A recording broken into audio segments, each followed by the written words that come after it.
Alright, again, sorry I'm using craptastic camera here.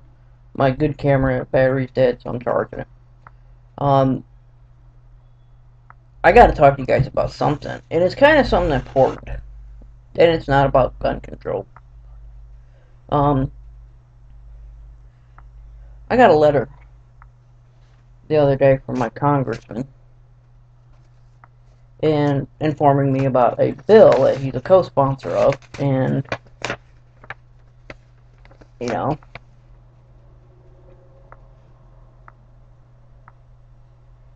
wants to inform me of this bill. The reason being, and you might be asking yourself, well, how come my congressman won't me a letter? Is simply this: I wrote him. One of the beautiful things about this government that we have, and regardless of its flaws, this is one of the greatest things, is we have the right. And unlike some other rights, this one is like uncontested.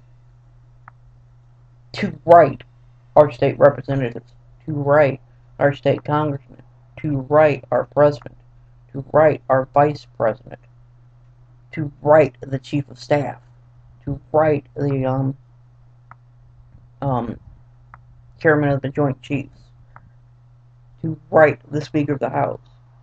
We have the right to write them and tell them we think this is good, we think this is bad.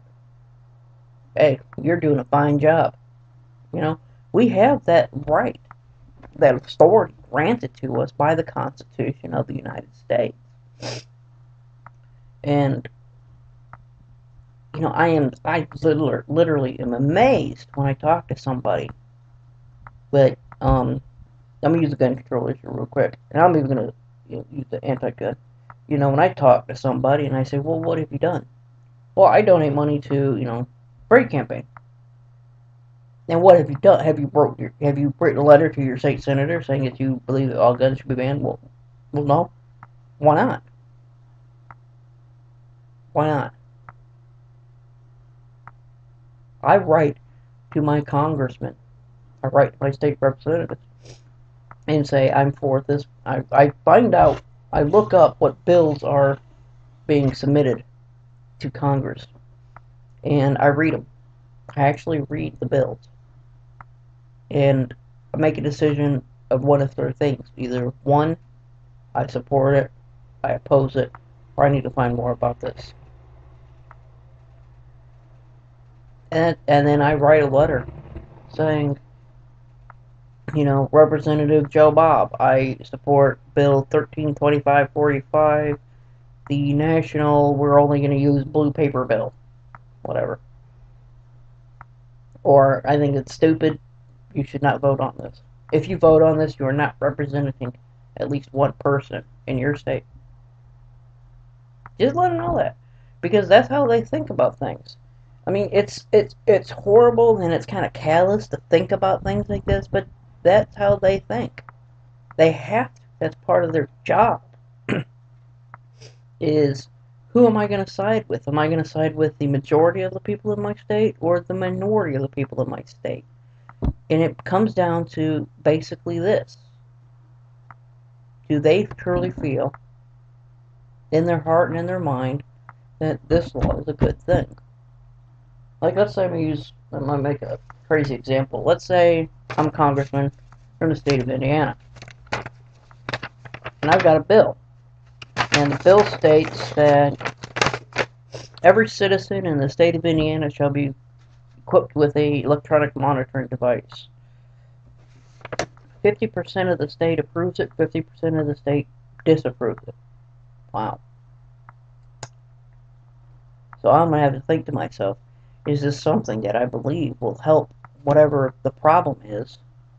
And generally, bills will have that. They'll have, okay, this is what it's called, this is what it wants to do, this is why it should be done, this is how it's going to be done, this is when it's going to be done.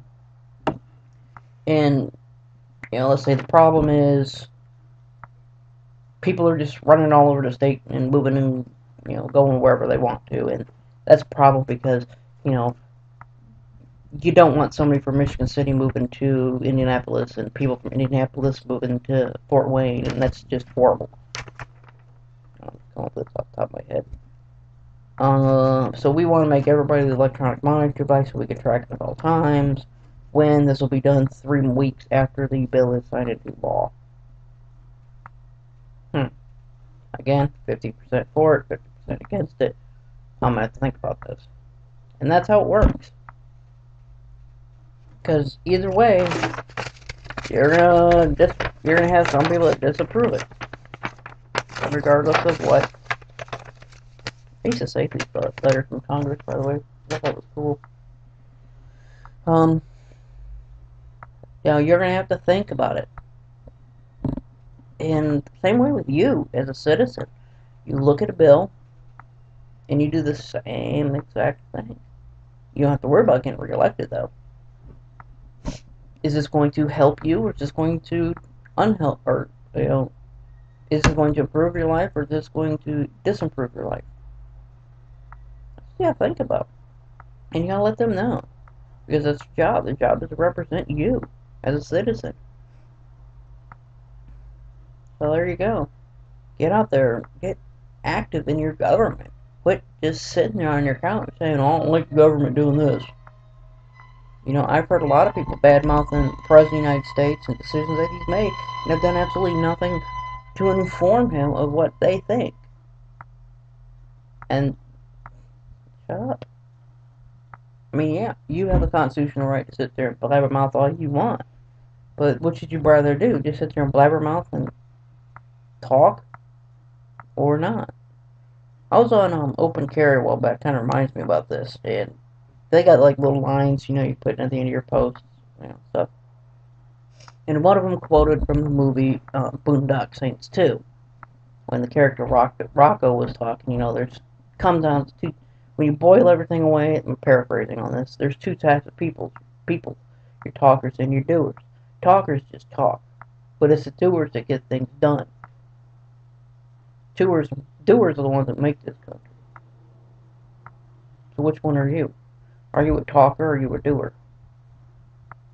And it's a valid point.